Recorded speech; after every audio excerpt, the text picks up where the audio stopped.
The Selfish Path to Romance. Download Chapter 1 for free at drkenner.com and at amazon.com. Here's a question I received from Sharon. Hi, Dr. Kenner.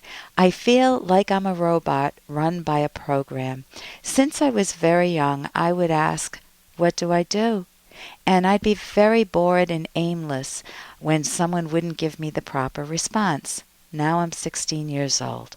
How do I break free of the cycle of waiting for people to tell me what to do? How do I motivate myself to do things? How do I enjoy my life, not just when my environment happens to be fun, but at any point? I want to learn to adapt to my environment to me rather than the other way around. I barely motivated myself enough to write this email. I'm not depressed as in sad or angry, by the way. That would probably be better than this feeling of aimlessness. Sharon, and I agree with you.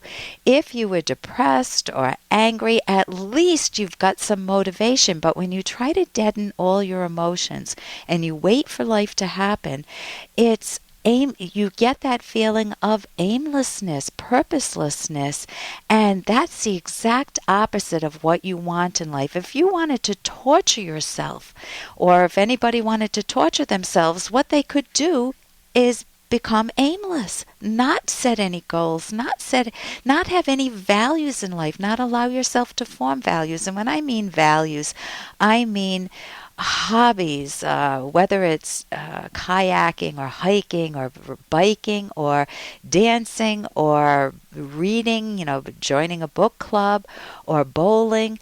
Hobbies, I mean other values such as romantic values, or values such as a career or a job that you enjoy, or values such as good friendships, or good friendships even within families. Maybe you're very close to one sister or brother, and you want to develop those friendships and pursue those very rich relationships or activities you enjoy, or goals you set at work, or to find that romantic partner. So aimlessness is a terrible self-punishment, Sharon. What is so good, though, is you were motivated to identify it, not just to yourself, but to reach out for help. So there's a part of you that really wants to fight for your own happiness. You want a more interesting life. It's boring being aimless. So how do you learn to own your own life? You start... Hey, I got to interrupt this because we've got to pay some bills. 30 seconds, that's it. A very quick ad, and then Ellen will be back. Romance. Ugh, I wish guys knew more about what we want from a relationship. Boy, I wish I knew more about what I want. Where's that ad I saw? Here it is. The Selfish Path to Romance. A serious romance guidebook. Download Chapter 1 for free at selfishromance.com and buy it at amazon.com. The Selfish Path to Romance. That is interesting. So how do you learn to own your own life? You start by understanding yourself. At least give yourself some clarity. Why have I been aimless? Well, it could be what? It could be that I once tried to pursue a really important goal and I failed as a young kid. I didn't make the team, and I just said, I'm not going to do that anymore. I don't want to ever feel that pain. Or it could be you had one of those, what do they call them, hovercraft parents, an overbearing parent who always made your important decisions, and when you tried to override their choices, but Mom, I don't want to eat this. No, Mom, I don't like this movie. No, Mom, I do not like playing the piano. Please don't force me. They forced you, and you just threw in the towel because, man, they're bigger than you. They're in charge of your food, and you didn't know how to fight the battle with them, and you just gave up on pursuing your own values. Another reason that people sometimes give up on themselves is they see a sibling excelling in what they think is everything, but they conclude that my sister, my brother's a success in life, and I'm inadequate. I'm less so. So I even try. So it could be in a sibling context that people give up on themselves. Or sometimes people are told that you're only good, Sharon, if you live for others, if you cater to others, and that it's bad to focus on yourself, to set those personal goals that I was just talking about. If that's the case, you want to learn that this is your life and that it is proper and it is moral to pursue your happiness, to pursue your goals. Rationally, of course, you're not going to take advantage of other people, but you want to grasp that point and then give yourself permission to practice doing so, like you did in writing the emails. So having the proper ideas matters so much to your own motivation. And I'm going to go over a few examples, Sharon. If you think this is my life, and even if I failed in some endeavor in the past, that's no reason to give up on myself. I'm going to learn from my setbacks and I'm going to set new goals for myself. That would make you less aimless. Or if your mother was overbearing or your father, you could say, my mother made all my big choices in the past, but I want to design my own life, not in rebellion to her, but based on choosing values that will truly bring me longer range happiness. Now that's a huge accomplishment.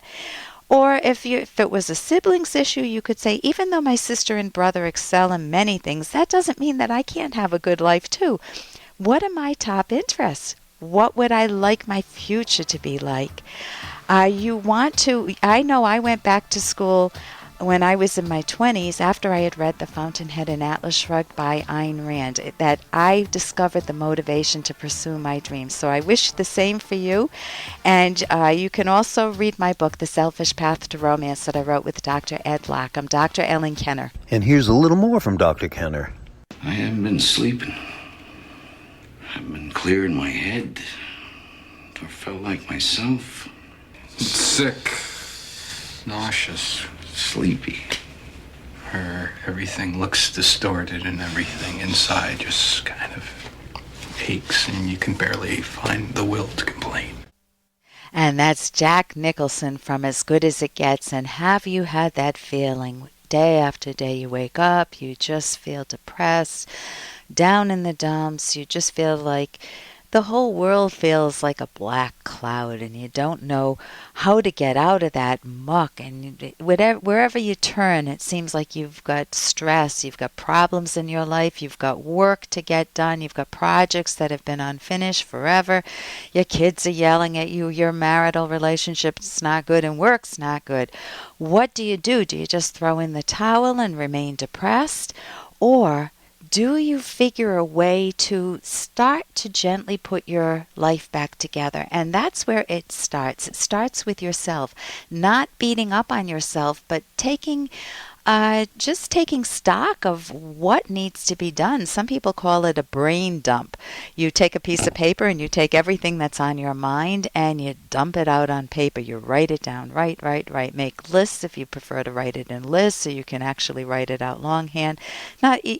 Actually writing it out, it's a little better than doing it on a computer because it slows your mind down. Your hands you're getting different tactile sensations with your hands, you're thinking of it, you're hearing the thoughts in your head.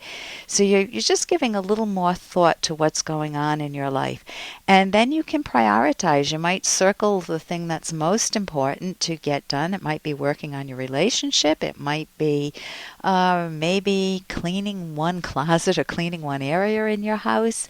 It may be doing something at work, getting a project done for work, but you can't do it all at once. So you want to learn how to prioritize and be good with a method of prioritizing, meaning don't beat yourself up. You're doing the most important project and you're saying, yes, but I should also be doing these, which makes you unable to focus. That isn't fair to yourself.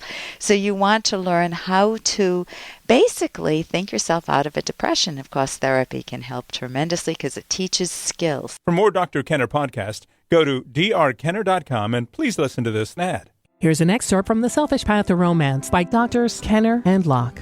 To create and maintain a positive mood within your romantic partnership, you must take control over your own moods. Since emotions are caused by thoughts, you can help control your moods by focusing on the good parts of your life and the positive aspects of your partner or spouse. How do you do this? Train your mind to focus on genuinely positive daily events.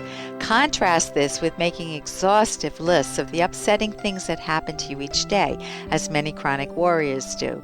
The former mindset will create a positive climate in the relationship, but the latter will not. We don't mean to ignore negatives. On the contrary, take every action possible to resolve problems that undermine your happiness. If your partner avoids you because you're in a bad mood every night after work, think about how you can improve your mood, either alone or together. You can download Chapter 1 for free at drkenner.com, and you can buy the book at amazon.com.